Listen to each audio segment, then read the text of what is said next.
You're listening to The Frequency of Creativity with Melinda Harr Curley. Welcome, everyone, to The Frequency of Creativity, where we are at the intersection of energy and art. I'm your host, Melinda Harr Curley, and to see how art can bring beauty and life force energy into your life, sign up for my newsletter at melindaharrcurley.com. Today, I am so excited to have as our guest the very multi-talented artist, Jennifer Kane. Welcome, Jennifer. Thank you, Melinda. Jennifer, I'm so excited to have you on the podcast because we live in the same area, and I'm familiar with your work over many years. And as a witness to your development, it's really impressive because I have seen you try so many different art forms, and it's just been so wonderful to watch you evolve as an artist. So let's start. Many years ago, I knew you as a realistic landscape artist. And Jennifer, is that where you really started? Yes. Well, in college, I was hoping to be a medical illustrator. So I did sort of painting and pre-med together. And I was always interested in science. So I was painting a number of different mediums and a number of different subjects. But after I moved to Pennsylvania, I took a landscape painting workshop with a teacher from the Philadelphia School of Fine Art. And that's when that started. It was in the 90s. And then I realized I could marry that together with my love of being outdoors and my interest in the things that were happening in nature. And I sort of thought of myself as a conservation artist because I like to go to places that were about to be developed or places that I saw changing and sort of commemorate the beauty of what was there. And I'm really glad I did that because things have changed so much over the years since I started painting landscape. Well, and Jennifer, the title of our talk today is Art Reflecting Climate Change. And it just watching the trajectory of your work from my observation, it seems your concern from the environment is a central theme through your work, and in your development is still a focus. Yeah, it kind of evolved naturally out of that conservation landscape painting because I started studying about climate change in the early 2000, around 2012 maybe. And I could see things kind of changing and, locally.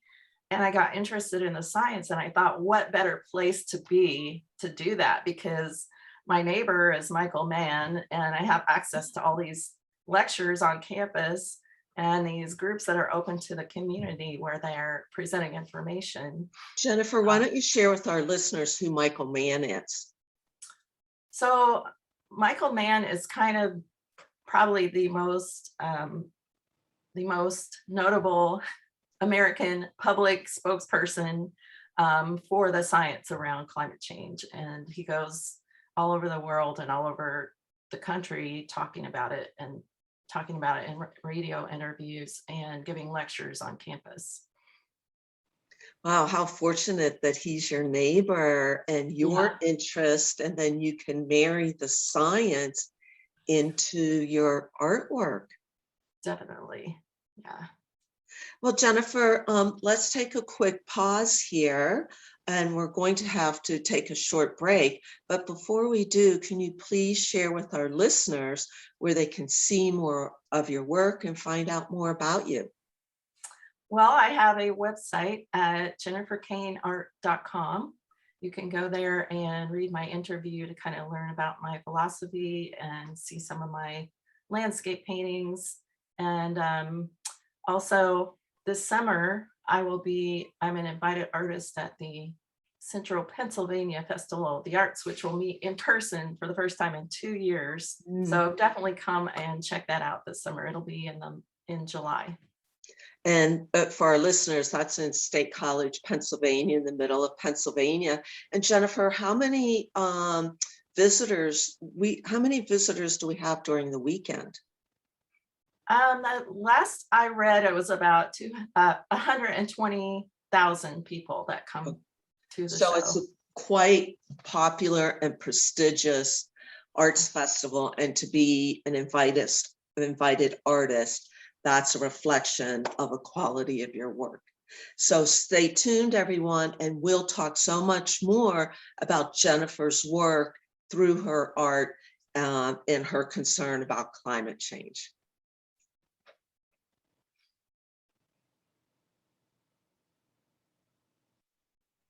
We're back with the frequency of creativity, where we are at the intersection of energy and art. Today, we're talking about art reflecting climate change with Jennifer Kane.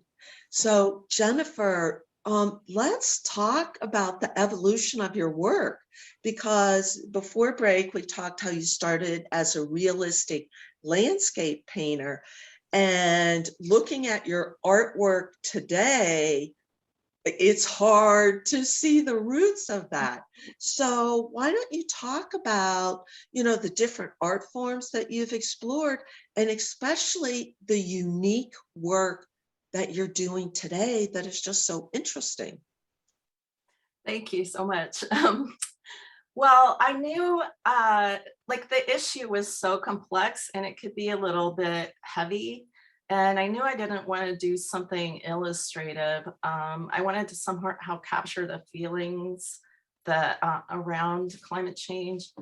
And as the work evolved, I realized I was taking the elements of my landscape paintings and I was trying to use carry through some of the same tools and techniques.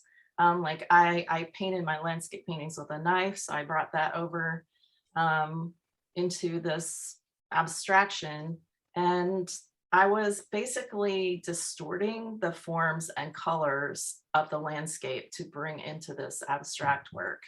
And I was thinking about using natural materials and then juxtaposing it with chemicals and plastic materials and things like that. And just there's a chemical reaction in my work. So to me, that was kind of representative of some of the things that are happening in nature with chemical reactions. Well, and I, as an observer, have a chemical reaction within me when I look at your work. And you recently had an exhibit at the Bellefonte Art Museum, and I was really struck with the diversity of your work. So in one exhibit, you probably had at least four different art forms that were all dramatically different and interesting. Well, to me, they're all very related, and there were only two different.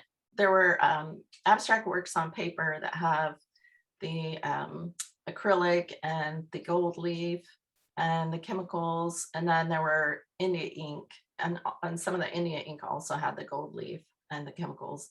So to me, they were kind of all related, and I'm trying to sort of capture the beauty of the things that are happening, even though it's sort of a heavy subject for me because I kind of know too much. Yeah, so I'm trying to just capture almost like a reporter would. Here's what I'm seeing, instead of some kind of cautionary message or something like that. And it's all kind of just commentary. So a lot of it comes up just subconsciously, but just commentary on how I'm processing the things that I'm learning about. Jennifer, let's go back to what you just said, that you think you're processing, well, obviously we're all processing things subconsciously. And you may or may not be able to answer this question, how do you think that you connect subconsciously with your art, and how in the process that you go through, how do you think your subconscious gets made into some kind of physical form that we can all see and visualize and look at? Well, my mind is packed with all these facts and knowledge about the subject. So it's obviously too overwhelming to paint a picture about it. So what I'm doing is sort of automatic painting, painting for my subconscious. And then after I see it, I can totally see what it's about. And that's kind of where the titling and the presentation part comes in. And because I have a background in theater, I think of art in this theater context, such as there's a final push when you're producing theater where you're sort of finishing everything up and everything comes together as a presentation as a whole. And then it's really not complete until the audience comes in and sees the show, right? Mhm. I mean, it's nothing until the audience is there interacting with it. So I kind of think of my work in the same way. And part of the trajectory of producing it, making it is just like, well, the middle part. Mhm. Because you get the ideas, you have to gather materials, you have a budget, you have a time restraint, and then you're making things, and then on the back end you're assessing what you did, you're titling it, you're relating it to what you know, and then you're sort of framing and making it presentable, and then hanging it, and then the public comes and you're interacting with the public around it. So there's actually so many different parts to this that is kind of behind the scenes. And for our listeners, Jennifer, you have your Master's of Fine Arts in Costume Design from the University of Illinois and have worked in that area. And I never, boy, there's a big parallel between a art exhibition and a theater production. So thank you for bringing that to light. And I Yeah, the want funny thing is I never really got painting until I did the theater degree. And then I had a format, okay, now I understand all these different parts of this. and then you have your Bachelor's of Fine Arts in art, also from the University of Illinois. So you started with painting and then went to theater design, and then, went on to painting again. I want to go back to something you said just a minute ago, and you said that you do automatic painting. Can you talk a little bit more about that? Yes, so for the climate pieces that are the bright colors, I wanted to put my focus and be able to play with just a limited range of elements. So I decided on color for this series, and also then the gold leaf and the burning through the gold leaf. But I I just chose a format. So the parameters are, it's the piece is square. I'm doing it with this method, and these general forms that I've pulled from my, information bucket about climate change are going to come into play. But the main thing that's different about each one is the color. So I would actually just keep mixing color until I found a color that really resonated with me and actually made me feel joyful, because I Mhm. was kind of looking for a contradiction to the weight of all of this. Um, that was just the way that I was processing it. And for our listeners, and I've had the privilege of seeing Jennifer's work, they are bright colors. There'll be a bright orange, bright green, bright yellows, and then that juxtaposed to the gold leaf is very beautiful and very interesting, and it goes just beyond beauty in a physical form. And Jennifer, I have to tell you, I get like a Zen kind of Japanese feeling from those, and they feel serene. All this started with me practicing the Enzo the Japanese practice of creating a circle with one Okay, and brush. listeners, I did not know this. I did not know this ahead of time. So this is news to me as well. Yeah, so I started practicing it in ink, and then I started trying different forms, different mediums. What can I do with this? Can I do it with gold leaf? Can I do it with acrylic paint? Can I burn into the gold leaf with the Enzo? And so there's this little baby series at the very beginning of this that has those circles in the gold leaf. And yeah, I'm very influenced by Japanese art, and I love that you said that. Yeah, Can you I share? had it. Go ahead. Can you share with our listeners what an Enzo is, just so that we all understand? Yeah, so it's really considered a spiritual practice, I think, and it's a Chinese brush is used, and they hold them sort of vertical, and they load it with ink, and then create a circle in one swoop, and it sort of reflects the state of mind of the person creating it. And they might do that several times in a row as a practice for centering and reflection. And I'm not an expert on it, so I hope that's a good enough. Yeah, because I'm not familiar with that term. I had not heard that before. Yeah, and I teach India inks at the Art Alliance in Central Pennsylvania. And yeah, so we use Chinese brushes in our practice. And when I was in college and undergrad for painting, Shozo Sato was there, and I got to work with him in grad school. He was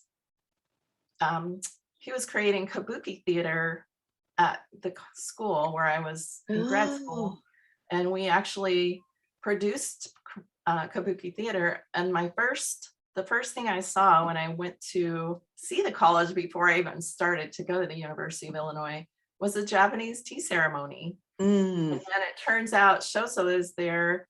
He had a Japan house. He was teaching the cultural practices, and then in theater. So I experienced it in undergrad and grad school, even though they were different disciplines.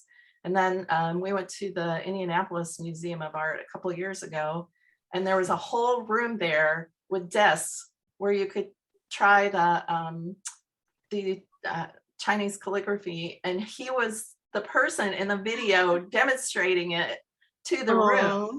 And I just thought, oh my God, I've totally, literally come full circle here.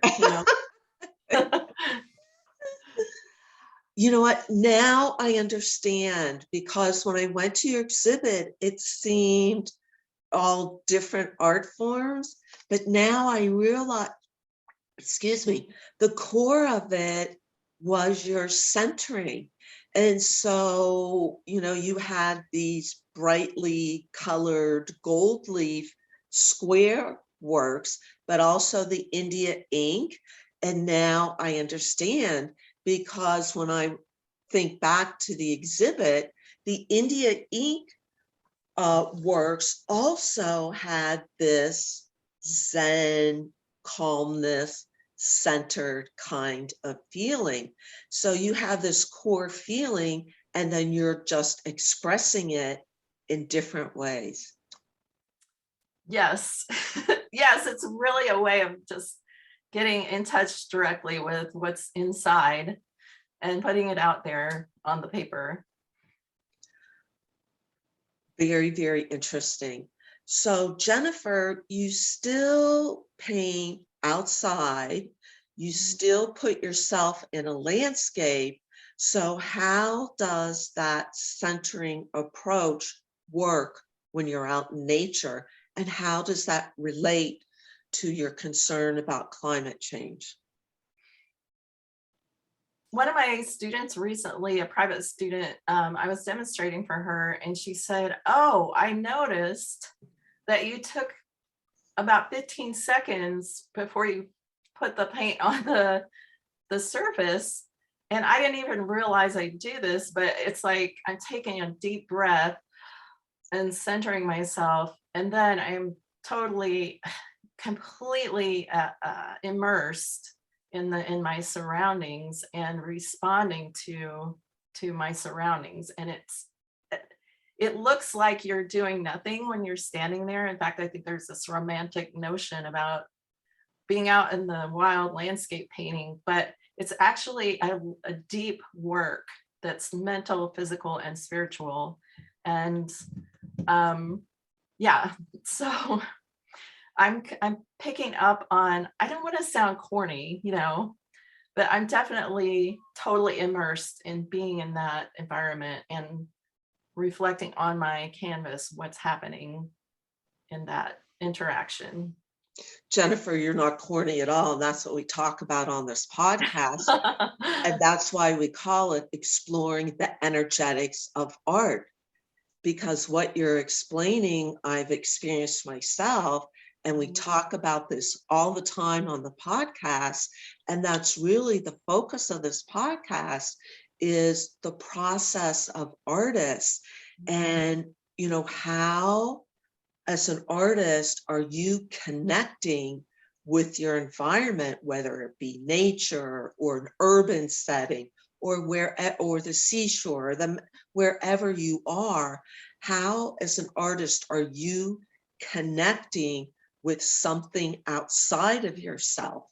And on the show, we just call it energy. And then how you, as an artist, you connect with that energy, bring it through you, and give it a physical form on the canvas. It's very important work. And sometimes it's thought of as a hobby or something, but I think of it more as being like a reporter. And you're going even beyond reporting on something. You're actually being there at that place and time and experiencing it, and then sharing it with other people. So it's very deep work, I think. No, I'll attest. Yes, it is very deep work. And Jennifer, you could tell you do the deep work because it's reflected in your artwork, and I can see it, and I can feel it. That makes me very happy. And I can sense it. So Jennifer, you have traveled a lot too. And so share with us different experiences that you've had in different locations that has helped inform your artwork. Well, I feel like when you get too comfortable in an environment, like I've spent years making myself comfortable here, but to really find out who you are and experience different parts of yourself, it helps to go to different places, because you then have to survive, thrive, and function with totally different surroundings that aren't of your creating. And it really brings out different parts of you, and I think builds different parts of you. So traveling has been so important to me, because I just had a tremendous amount of growth when I went to different places and painted outdoors, started my abstract work, was teaching different people that I'd never met before that are a different culture, and also met mentors that are still to this day a large part of my artistic life, and also helped me grow. Jennifer, why don't you share with us some of your specific experiences and some of the places that you have gone to, and what you learned or found out about yourself through different locations? Well, I found out that I'm pretty capable. That's obvious, or you wouldn't be on the show. Thanks. I can make reservations. I can get myself places. I can rent a car. I can drive around. I can meet new people. Let's see, gosh, this is a deep question. When I was in the desert is when I really started to develop these, and I had a magazine article about it calling them scorched art, because I was making art, this abstract stuff, outdoors in 100-degree temperatures. Oh my goodness. When I put the chemicals on, it would just burn, like create all these cool patterns, and then it would be windy and maybe sticks would fly across it, and all these cool things were happening that were actually, I felt like Mother Nature was teaching me, this is how you do it. And then and then I met a really important mentor out west, who is still, I'm still in communication with now, who's been just so important to my development and really encouraged me to try a lot of different things. He would say, let's throw it at the wall and see if it sticks. So instead of feeling kind of pressure to stay in this one vein to be commercially successful, I was trying to find something that was felt more joyful to create, because the landscape painting for me is like doing a very sophisticated math problem. Mm, Or the complexity of it can just put me in a really dark place sometimes, because I'm working too, like I'm overreaching almost my abilities, or not my abilities, but it's just very, very complex, and it's a lot of work to do a landscape painting that is at the level that I want to be at. mhm, So this other work gives me an opportunity to reach a part of myself where I'm actually like, I can't wait to do this. mm. It's so enlivening for me, and uh helps me just feel happy and positive. So I needed that to kind of balance out the difficulty of the landscape painting. You know, Jennifer, in listening to you, I love how you sound very balanced, Mhm. because there is, as I said earlier, a centeredness and a lightness of your work, but then the underlying information that you hold within you, all the statistics of climate change, the science part of it, and you very adeptly brought those two together to inform your audience a perspective of climate change, of and you've married the devastation of it, but also the hope within it as well. So you've really balanced your work between those two extremes. It gives me so much joy that you get that. That's what, yes. Oh my gosh, that's just wonderful. Thank you.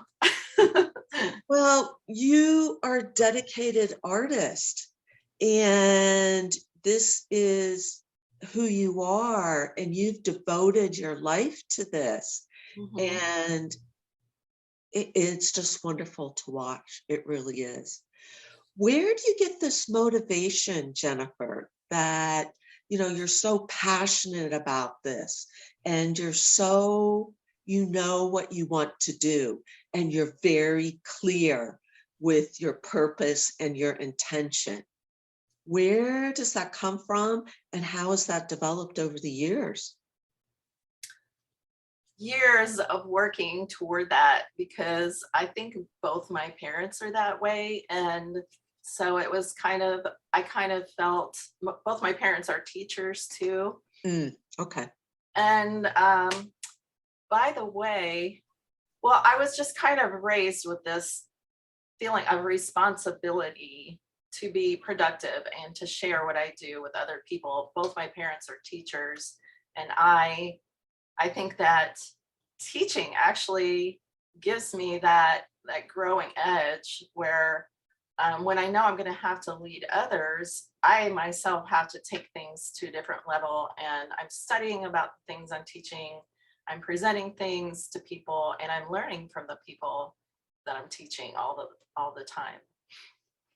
I love that you say that you're learning from your students, because it really is a two-way street. Yes, yes. I am not like the teacher saying, okay, I know everything and I'm going to bestow my knowledge upon you. It's kind of like, let's get in this space together and I'll share what I know, and then you can pursue your projects. And, we are constantly, we're, we're peers. We're Yeah. peers. And there's some Jennifer, wonderful people here taking classes, so I'm fortunate. oh, and they're fortunate to have you as a teacher. Thank you. Jennifer, before we close, is there anything that you want to share with our audience about climate change and your work in climate change? Or is there anything you want to say about that before we close out the podcast? Yes.